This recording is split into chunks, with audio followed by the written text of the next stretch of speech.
Let's start the hour by talking about that story I mentioned at the beginning of the show. It's an extraordinary story.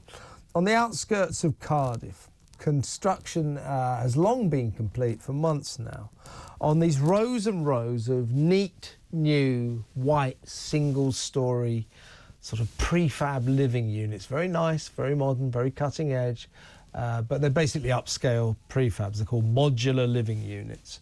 Nice places. Millions have been spent by the council erecting these cutting-edge cabins. And the local council say, look at these. So look at these. The local council say that these shiny, mostly empty homes are for the homeless. But they're also open to legal refugees. You know, these are refugees who are legally allowed to work here. They say they're not available to migrant asylum seekers. So anyone who can't work and is awaiting approval of their asylum application allegedly can't stay here.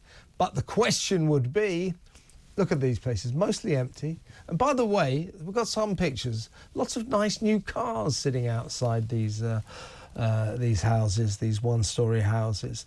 But if if this place is largely empty, why are there hundreds of migrants, asylum seekers, literally a couple of miles down the road at a hotel called the Copthorne Hotel? Lovely lakeside 4-star hotel. Used to be lovely, now absolutely packed with migrants, full of migrants. Why can't some of those migrants, or indeed all of them, move into this migrant village? Call it the migrant village, shall we? Which the council says isn't. That would save us some money. That's what the Labour government keep telling us. But what really is going on here? We're going to talk now to Talk's international editor, Isabel Oakeshott, who has visited this site several times. In some ways, it's remained shrouded in mystery. But it is an extraordinary story, possibly a story of our times. Is it not, Isabel? I think this migrant village, let's call it what it is an absolute scandal. The council, this Cardiff Council, says that this is a village for the homeless. Now, we don't know precisely how much it's cost, but it is many, many, many millions of pounds. And it's been built without normal standard planning permission. They've put this through under some kind of emergency powers during COVID. And this is because it's supposedly temporary. And that's because, in theory, these kind of prefab units can be moved. You could pick them up and crane them somewhere else. Now, don't get the idea these are like, rubbishy porter cabins, or I'm sure porter cabin, I don't want to insult them, but they're not something you'd expect to live in. These are really nice. We can't show you the interiors for privacy reasons, but they are kitted out in a very, very attractive style. And supposedly they are for homeless people. And under that bracket, Cardiff Council includes migrants, those who have been granted leave to remain. They were once asylum seekers, but now they are refugees. That means they've been allowed to stay in this country. And those people get to live in these brand new units for pretty much nothing. Now, here is the strange thing. As you mentioned, first of all, down the road, there is an entire luxury hotel that we, the taxpayer, are paying to be full of migrants. So why can't some of those migrants go in these units, most of which are empty? And why, too, are there lots of luxury cars all around this estate? Well, I asked that question of the council, and here's what they said.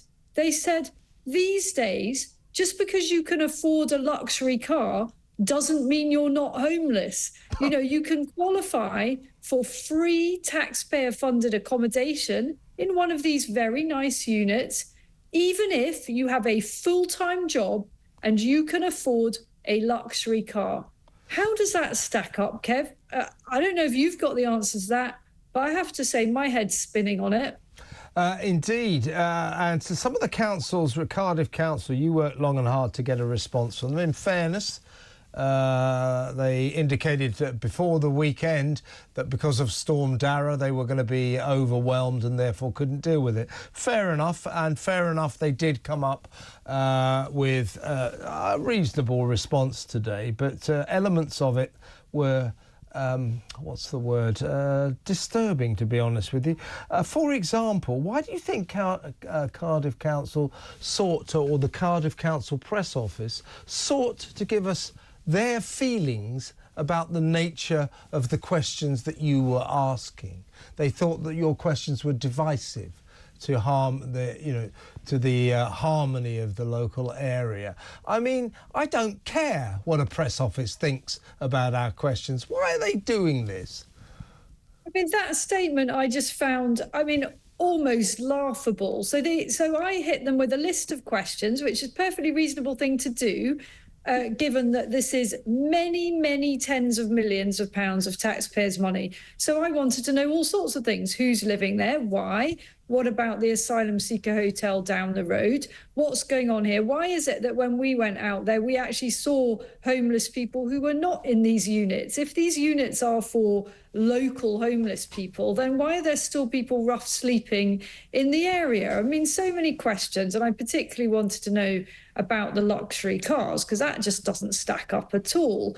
And it took quite a lot of effort to get them to reply to any of my questions. They initially tried to fob me off with a bunch of press releases, which were all about, motherhood and apple pie, and aren't we nice, providing, nice facilities for homeless people. Under a bit of pressure, they did provide more detailed answers to my questions, but not without giving me a lecture about the line of my questioning, which apparently might divide communities and so on. And obviously it's just a little bit tough, that line of questioning. But the truth is, it is for migrants. When we were on site there, we spoke to several migrants that are benefiting from this accommodation. So there is no point in Cardiff Council pretending otherwise. They might not like people to tell the truth, but that's how it is. As I understood it from you paint the picture. So this migrant village, it's an area, it's called the gasworks site, so presumably there used to be a gasworks there or something. I suppose, read a Cardiff Council spokesperson said all those housed at the gasworks site are provided with accommodation under the council's homeless duty as set out in Part 2 of the Housing Wales Act 2014. Asylum seekers are not eligible to be housed under the legislation. Well, what I would say to that is, actually, Isabel, I wouldn't mind it if they took a load of these hundreds of hotels out of the four-star local, migrants out of the four-star local hotel and put them much more cheaply into these houses. What's their big aversion to putting migrants in, if indeed they have one at all? They're certainly putting some kind of foreigners, people who have been allowed to stay here already, because when you told me that the people you spoke to, the ability to speak English was not particularly much in evidence.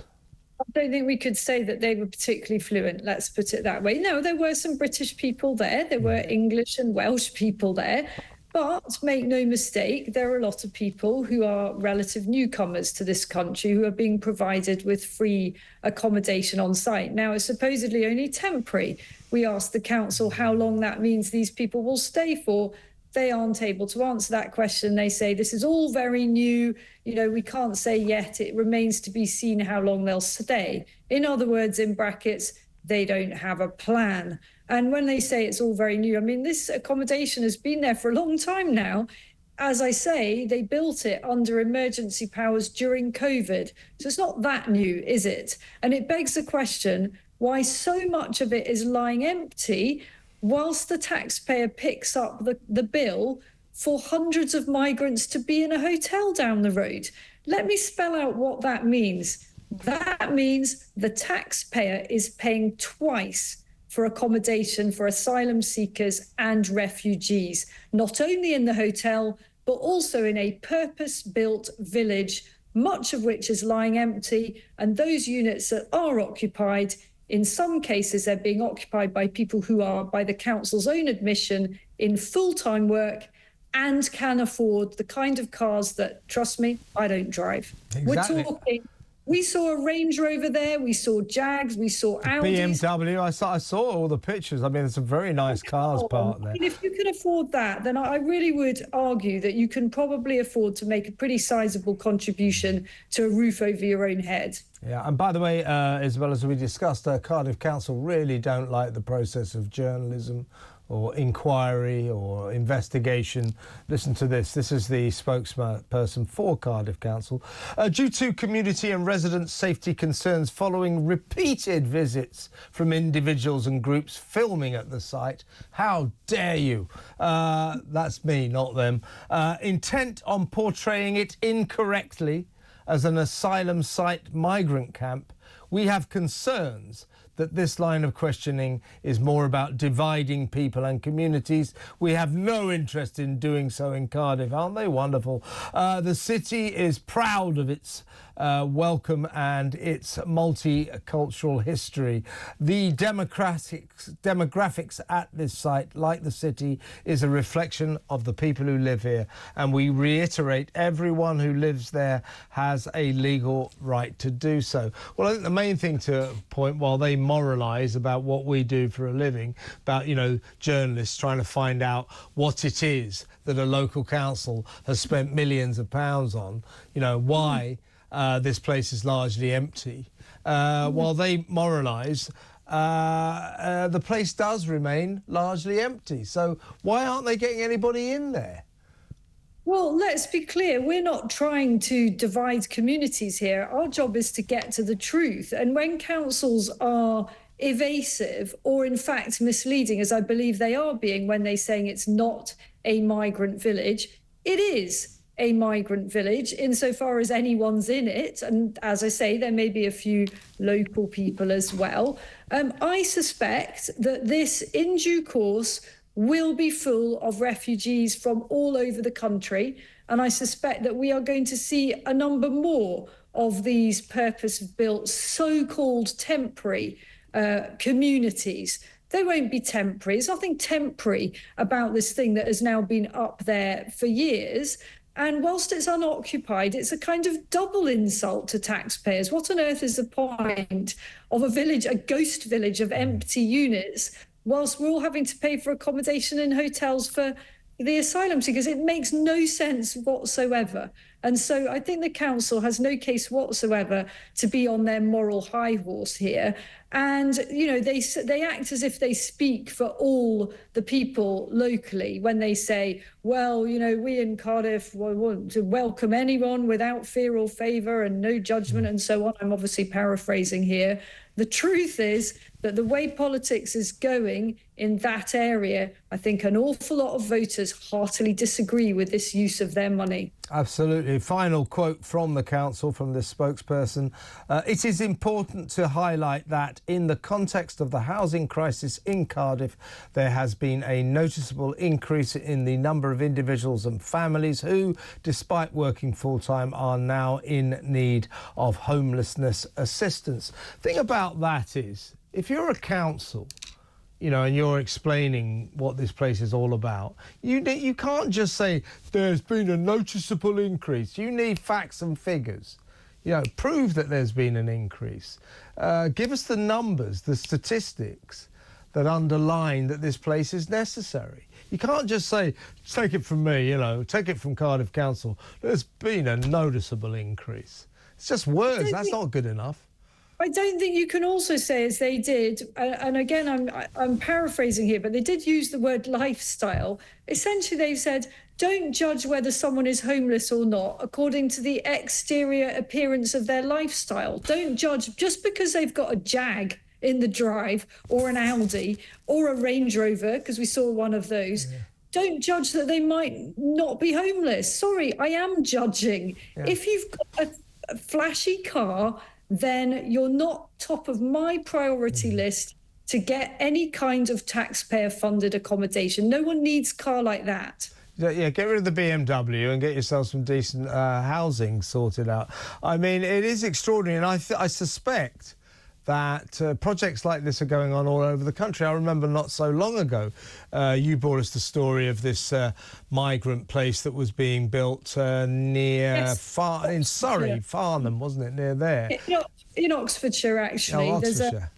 a detention centre. It's all very secretive as well. How about, guys, councils, if you're listening, just be open with people. You know, maybe you as a council don't agree with how many refugees and asylum seekers you're having to find accommodation for. I know Kent Council is absolutely exasperated with the burden on its taxpayers, but don't try and hide it from people. That's not the way to go. And don't try to pretend that an apple is an orange or a banana, because we journalists are not bananas and we can see through it, and that is our job, and we'll go on doing it.